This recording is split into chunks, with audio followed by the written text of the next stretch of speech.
Assalamualaikum warahmatullahi wabarakatuh. Halo, apa kabar semuanya? Semoga hari ini sehat semua ya. Sebelum belajar, mari kita berdoa bersama ya.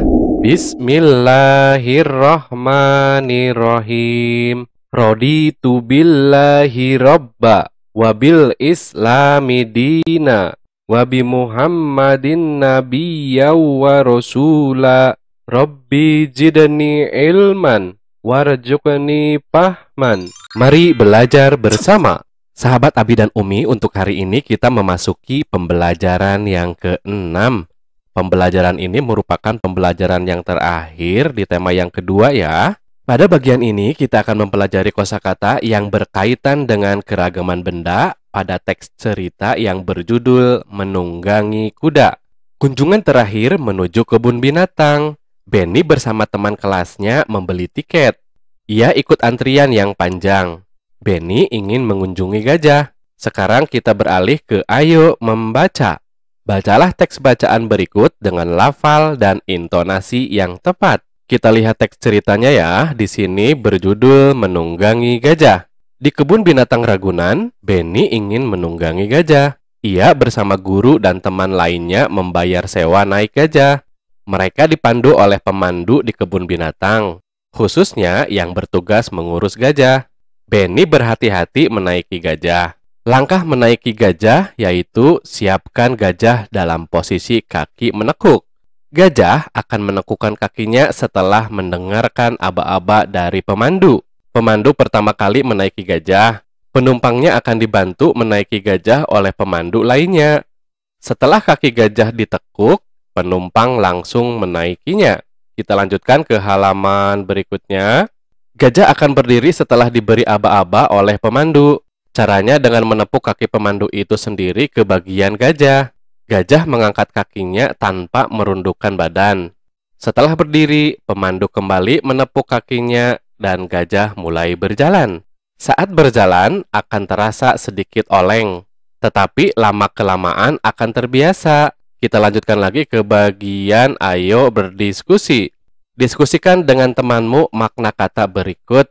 Nomor 1 ada kosakata menunggangi, maknanya menaiki ya. Kemudian ada kosakata sewa, artinya membayar uang untuk memakai sesuatu. Kemudian ada kosakata pemandu. Pemandu itu adalah orang yang bekerja memandu ya. Kemudian ada kosakata menekuk. Menekuk itu sama dengan melipat atau membongkokkan badan. Kemudian ada kosakata aba-aba. Ini merupakan kata perintah dalam baris berbaris, gerak badan, dan sebagainya. Kita lanjutkan lagi. Sekarang buatlah kalimat dengan menggunakan 5 kata di atas. Contoh kalimat dari kosakata menunggangi. Benny ingin menunggangi gajah. Kemudian dari kosakata sewa, Benny membayar sewa untuk menunggangi gajah. Kita lanjutkan lagi kosakata yang lain ya di halaman berikutnya. Nomor 3 ada pemandu.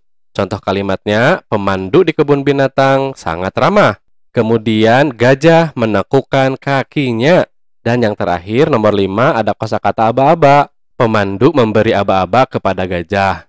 Jika kalian ingin membuat kalimat yang lain, silahkan boleh-boleh saja ya, tinggal ditambahkan saja. Kita lanjutkan lagi ke bagian ayo mengamati. Amatilah gambar berikut dengan cermat. Kita lihat gambar pertama di sini ada sepatu boot untuk menaiki kuda ya. Gambar berikutnya ini ada jaket ya untuk digunakan di badan kita. Kemudian ini kacamata ya untuk melindungi sinar matahari. Kemudian di sini ada helm supaya kepala kita terlindungi ya. Gambar berikutnya di sini ada tali perut yang dipasang pada bagian perut kuda. Kemudian di sini ada pelana ya atau sadel untuk tempat duduk kita. Kita lanjutkan ke halaman berikutnya. Gambar berikutnya ada sanggurdi ya atau stirrup. Ini berfungsi untuk kaki kita. Gambar berikutnya di sini ada tali kekang ya yang dipasang di kepala kuda. Ini untuk mengendalikan kuda. Kemudian yang terakhir di sini ada kacamata kuda ya. Kita lanjutkan ke bagian ayo mengamati. Lakukan pengamatan sederhana berikut. Nama pengamatannya yaitu keragaman benda. Petunjuknya, amatilah alat dan bahan pada gambar di atas satu persatu. Nomor 2, isilah titik-titik di bawah. Benda yang pertama di sini ada tali perut atau girit ya. Ciri-cirinya persegi panjang. Kemudian bentuk bendanya tali lebar dari bahan seperti anyaman, kulit, atau kapas yang mengelilingi perut kuda. Kemudian nomor 2 ada pelana atau sadel ya. Ciri-ciri bendanya berada di punggung kuda atau tempat duduk kita ya.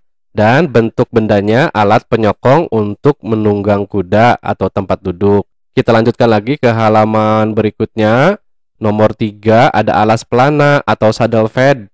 Ciri-ciri benda melindungi dari gesekan yang disebabkan oleh sadel yang bergesekan dengan kuda, supaya kudanya tidak luka ya. Kemudian bentuk bendanya berlapis kapas halus. Gambar berikutnya ada sanggurdi atau stirrup ya. Ciri-ciri bendanya pijakan kaki saat menunggangi kuda. Bentuk bendanya seutas pita atau tali. Kita lanjutkan lagi. Berdasarkan pengamatan, dapat disimpulkan bahwa perlengkapan berkuda mempunyai ciri dan bentuk yang berbeda dengan fungsi maupun kegunaan yang dapat disesuaikan dengan penggunanya. Kita lanjutkan lagi ke bagian ayo berlatih. Pada bagian ini kita akan mempelajari manfaat mematuhi aturan ya.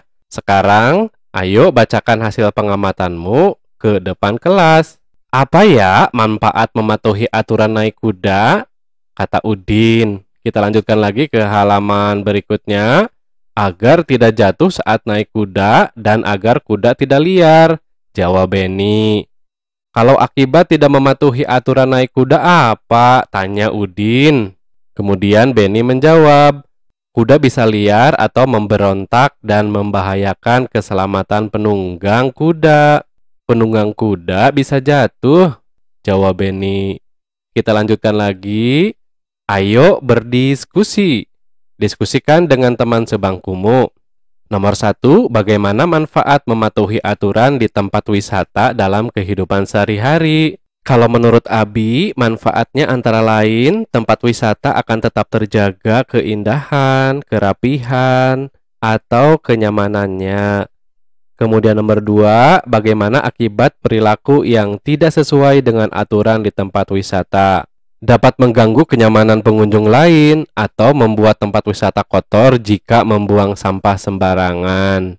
Kita lanjutkan lagi ke halaman berikutnya. Nomor 3, bagaimana manfaat mematuhi aturan di rumah dalam kehidupan sehari-hari? Akan tercipta suasana aman, nyaman, tentram, dan damai di dalam rumah. Orang tua pun yang membuat aturan akan merasa dihargai dan bangga. Kemudian nomor 4, bagaimana akibat yang tidak sesuai dengan aturan di rumah? Akan terciptanya suasana gaduh dan tidak nyaman dalam rumah. Misalnya perselisihan antar anggota keluarga, atau merasa tidak dihormati dan merasa disalahkan. Kalau kalian memiliki jawaban-jawaban yang lain, silahkan kalian tinggal menambahkan saja ya. Kita lanjutkan lagi ke bagian ayo mencoba. Pada bagian ini kita akan mempelajari operasi hitung pembagian. Coba lakukan kegiatan antrian membeli tiket masuk kebun binatang bersama teman di kelasmu. Lakukan dengan tertib sesuai aturan. Seperti pada gambar ilustrasi ini ya. Ini contoh antrian yang sangat baik. Kita lanjutkan lagi ke halaman berikutnya. Beni, coba lihat, di kebun binatang ada berbagai jenis hewan. Banyaknya kijang di kebun binatang 48 ekor. Setiap kandang berisi kijang yang sama banyak. Ayo, berapa banyak kijang di setiap kandang? Tanya Udin ya. Kemudian Beni menjawab, banyak kijang di setiap kandang dapat diketahui dengan membagi bilangan 48 dengan bilangan 4. Yaitu 48 kijang dibagi 4 kandang. Jadi masing-masing satu kandangnya berisi 12 ekor ya. Jadi dapat diketahui bahwa banyak kijang di setiap kandang adalah 12 ekor. Kita lanjutkan ke bagian ayo berlatih. Perhatikan soal berikut. Kerjakan dengan cermat. Berikut adalah data banyak hewan yang akan ditempatkan di kandang yang berbeda. Bantulah petugas kebun binatang untuk menghitung banyak hewan untuk beberapa kandang berikut. Nomor 1, 16 dibagi 8 dibagi 2. Untuk menjawabnya berarti kita bagi dulu 16 dibagi 8. Sama dengan 2 ya, kita tulis di sini. Kemudian 2 yang ini kita bagi dengan 2. Jadi 2 dibagi 2 sama dengan 1. Abi kasih contoh satu lagi ya, nomor 2, 45 dibagi 3, kemudian dibagi lagi 5. Untuk menyelesaikannya berarti kita hitung dulu pembagian 45 dibagi 3. Sama dengan 15 ya. Selanjutnya 15 yang ini kita bagi dengan 5. Jadi 15 dibagi 5 sama dengan 3. Untuk soal nomor 3 juga sama, seperti nomor 1 dan 2. Kita lanjutkan lagi ke halaman berikutnya. Nomor 4, 5, sampai 10 juga sama. Cara pengerjaannya seperti nomor 1 dan nomor 2 ya. Nah, untuk kegiatan yang terakhir yaitu kerjasama dengan orang tua.